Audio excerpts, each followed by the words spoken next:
لو ركزت على الأفلام والمسلسلات المصرية في آخر 15 سنة هتلاقي إن كل الأعمال لازم يكون فيهم البطل الجامد، البطل اللي بيدخل الخناقة يروح ضارب 30 واحد، بيقف، بيتنفس، يعدل التيشيرت بتاعه، وبعد 3 دقايق الكل بيقع على الأرض، وهو بعد كده بيروح عادل ساعته، يظبط كرافتته ويتكل على الله يروح. في الحلقة دي بقى من شرح مفصل هنفهم ليه البطل لازم يضرب 30 واحد لوحده. جهز بقى كوباية الشاي الجميلة لحد ما التتر يخلص.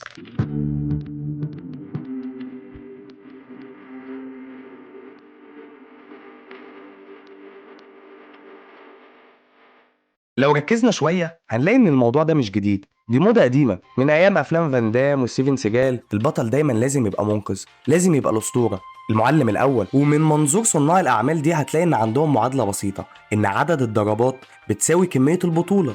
كل ما البطل يضرب ناس أكتر كل ما الجمهور يصدق إنه قوي ومفيش زيه اتنين، حتى لو هو مش قوي جسديا ومش بادي بيلدينج كده. لو جينا بقى بصينا في السينما المصرية هنلاقي إن الموضوع ده عندنا خد سكتين، سكة واقعية ومنطقية وبتحترم عقل المشاهد، وسكة تانية اوفر وملهاش أي علاقة بالواقع. لو جينا بصينا مثلا على فيلم حرب كرموز اللي كان من بطولة أمير كرارة، واللي كان طالع بدور الضابط الجامد اللي محدش بيقدر عليه، بس لما اتحط في مواجهة مع سكوت أتكنز أو زي ما كلنا عارفينه يعني بويكا، أمير وبيتر ميمي مخرج العمل شافوا إن فكرة إنه يضربوا أو يكسبوا مش هتبقى منطقية بسبب قوة بويكا الكبيرة. ولو ركزت في مشهد المواجهة اللي حصل بين يوسف المصري وبويكا في آخر الفيلم هتلاحظ إن يوسف فجره لأنه ما قدرش يسيطر عليه بقوته. دي كانت أول مرة بيتر ميمي فعلا يحترم عقل المشاهد، ودي حاجة عجبتني جدا. الناحية التانية بقى هتلاقي مثلا إن أحمد العوضي في مسلسل فهد البطل ضرب تقريبا 74 راجل و22 ست و11 طفل و3 حصنة وكلبين. أحمد العوضي في المسلسل ده ما كانش بيتحدى الأشرار،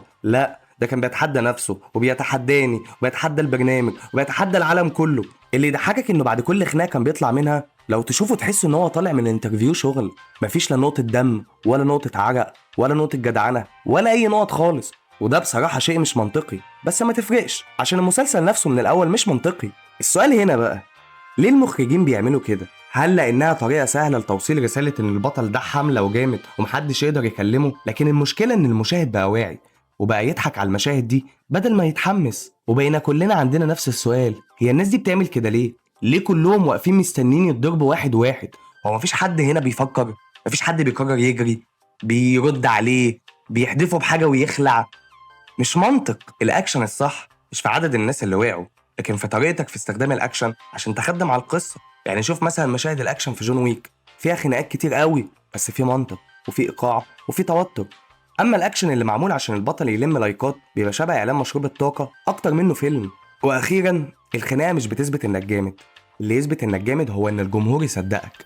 ومهما كان عدد الناس اللي البطل ضربهم، لو المشهد كله بايخ والدراما كلها مش مفهومه، ولا هنقتنع ولا هنتأثر ولا هنحس بأي حاجة. وبس كده، دي كانت حلقتنا النهاردة من برنامج شرح مفصل.